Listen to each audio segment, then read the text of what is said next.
ओम शांति। आज सुनते हैं प्यारे बाबा की 3 नवंबर की अव्यक्त मुरली का दिल में छपने वाली गहराई की बातें।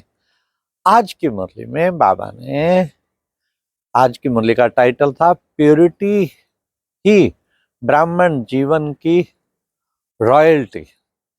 ब्राह्मण जीवन का आधार प्योरिटी की रॉयल्टी। आज बाबा ने कहा, पहले तो स्नेह के ऊपर बताया, आज स्नेह का सागर बाप स्नेह स्वरूप बच्चों को देख रहे थे, दूर दूर तक स्नेह की डोर में बंधे हुए हैं और उस डोर में खिंचे हुए चले आते हैं, भागे भागे मधुबन भी पहुंच जाते हैं। फिर बाबा ने कहा, आज बाप दादा बच्चों की पवित्रता की, प्योरिटी की रॉयल्टी को देख रहे थे। फिर बाबा ने कहा, सबसे पहले अनादिकाल की प्योरिटी। बाबा ने कहा, अनादिकाल में कितना अच्छा तुम बच्चों का प्योरिटी का चार्ट था। सारे परम धाम में देखो, सारे विश्व की आत्माओं से तुम आत्माएं अलग चमकती हो, बिल्कुल अलग चमकते हुए दिखाई देते हैं। तो तुम्हारी प्योरिटी न्यारी और प्यारी। अनादिकाल में तुम सबसे अलग चमकते हुए नजर आते हो। ऐसे तो 800 करोड़ आत्माएं, लेकिन बाबा कहते तुम्हारी चमक सबसे न्यारी प्यारी। फिर बाबा ने आदिकाल की प्योरिटी कही। आदिकाल की प्योरिटी में भी बाबा ने कहा कि देखो बच्चे, सतयुगी दुनिया में आदिकाल में तुम्हारी प्योरिटी के आगे ना कोई राजनेताओं की, कितना बड़ा धर्म नेता, राजनेता, अभिनेता हो, लेकिन तुम्हारी प्योरिटी की पर्सनैलिटी के आगे कुछ भी नहीं है। कितनी दिव्य तुम्हारी प्योरिटी और की पर्सनैलिटी है। तो बाबा ने एक ये भी कहा कि सतयुगी दुनिया में कितना सुंदर। फिर अनादि आदि, फिर बाबा ने मध्यकाल की पर्सनैलिटी बताया।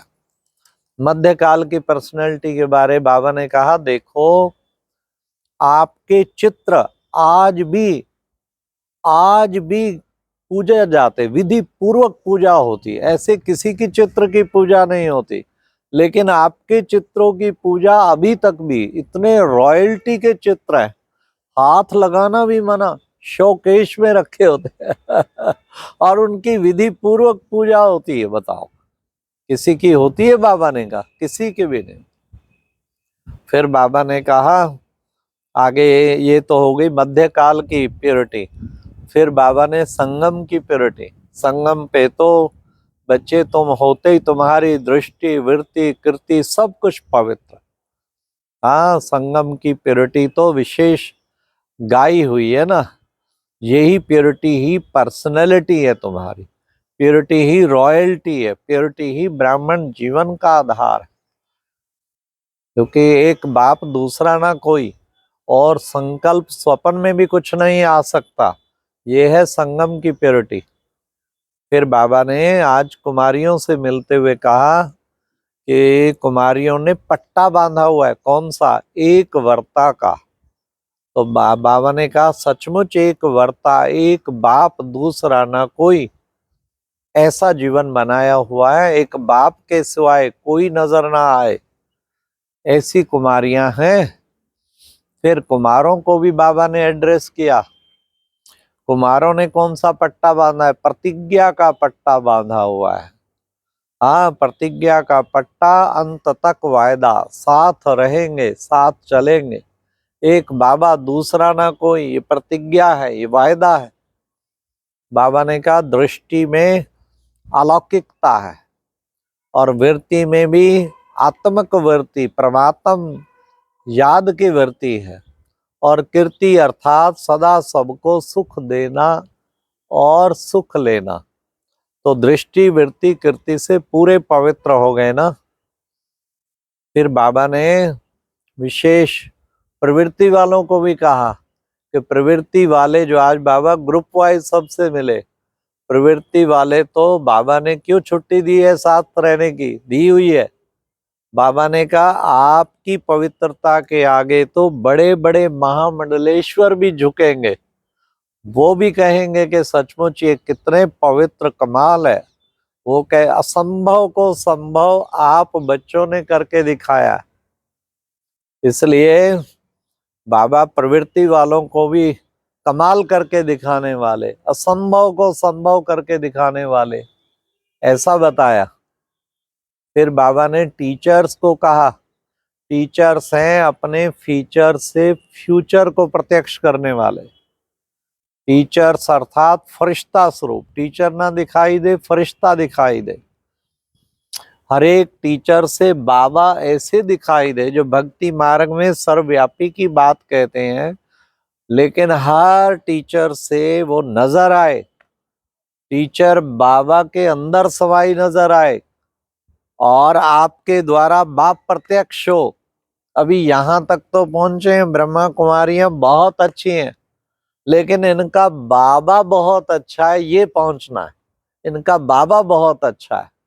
तो टीचर्स बाप की प्रत्यक्षता करने वाली हैं, ऐसी प्रत्यक्षता करनी है जो सचमुच बाबा को प्रत्यक्ष कर दें। फिर बाबा ने कहा कि आगे बाबा ने डबल विदेशियों से, बाबा ने कहा हर बात में डबल, नशा भी डबल, राज भी डबल, ताज भी डबल, ऐसे डबल विदेशी है ना। फिर बाबा ने डबल विदेशी टीचर्स को भी एड्रेस किया। बाबा ने दादी जानकी की भी महिमा की। हाँ, क्या संकल्प है दादी जानकी का? बाबा ने कहा ये संकल्प है कि कोई भी कोना खाली ना रह जाए जहां बाबा का संदेश ना पहुंचे। इसलिए डबल विदेशी को भी यही उमंग है, सब जगह बाबा का संदेश हमें देना ही है। जानकी दादी को उमंग है, लेकिन बस थोड़ा थकाती है ना। क्यों जयंती, बोलो थकाती है? बाबा ने कहा शुरू में तो लगता है, लेकिन बाद में जब भाषण करके आते हैं, दुआएं जमा करके आते हैं, तब बहुत खुशी होती है, नशा होता है। तो इसलिए बाप को प्रत्यक्ष करने वाले ऐसे डबल विदेशी हैं। तो तब बाबा डबल विदेशियों की, बाबा ने कहा बाप बहुत महिमा करता है। हाँ, क्योंकि विश्व कल्याणकारी किसने बनाया? बाप का टाइटल रह जाता विश्व कल्याणकारी, कोई भी कोना खाली ना रहे। बाबा ने कहा नक्शा लेके बैठो, भले भारत वाले हो भले विदेश वाले, देखो अभी भी कितने स्थान खाली हैं। भारत में भी कितने गांव खाली हैं जो बाबा का संदेश नहीं पहुंचा। तो कल को बाबा ने कहा बाप को कोई उलाहना ना दे कि हमें संदेश नहीं मिला, इसलिए बच्चे सबको पैगाम दे। फिर बाबा ने आज की मुरली में वरदान में कहा कि बच्चे तीन स्मृतियों का तिलक, तीन स्मृतियों का तिलक लगाकर श्रेष्ठ स्थिति बनाने वाले अचल अडोल भव। बाबा ने कहा तीन स्मृतियों का तिलक कौन सा है? पहला आत्मा स्मृति, मैं आत्मा हूं, शरीर नहीं हूं, इस शरीर से अलग हूं, ज्योति बिंदु आत्मा हूं। दूसरा तिलक कौन सा है? बाबा, हर पल बाबा मेरे अंग संग संग संग साथ है, बाबा की स्मृति का तिलक। और तीसरा तिलक बाबा ने ड्रामा की स्मृति का तिलक। तीनों स्मृतियों के तिलक से श्रेष्ठ स्थिति बनानी है, और उस श्रेष्ठ स्थिति बनाने से क्या होगा? अचल अडोल। ड्रामा का पट्टा पक्का, तो अचल अडोल जरूर रहेंगे, अचल अडोल बनने वाले। तो अचल अडोल भाव बाबा ने कहा। फिर बाबा ने आज की मुरली में स्लोगन था क्या? दृष्टि को अलौकिक, अलौकिकता नजर आए, बल्ब की तरह चमकती हुई आत्मा नजर आए, तब कहेंगे अलौकिक। दृष्टि को अलौकिक, और मन को शीतल, और बुद्धि को रहम दिल बनाओ। ये करना है सबसे बड़ी सेवा। कौन सी?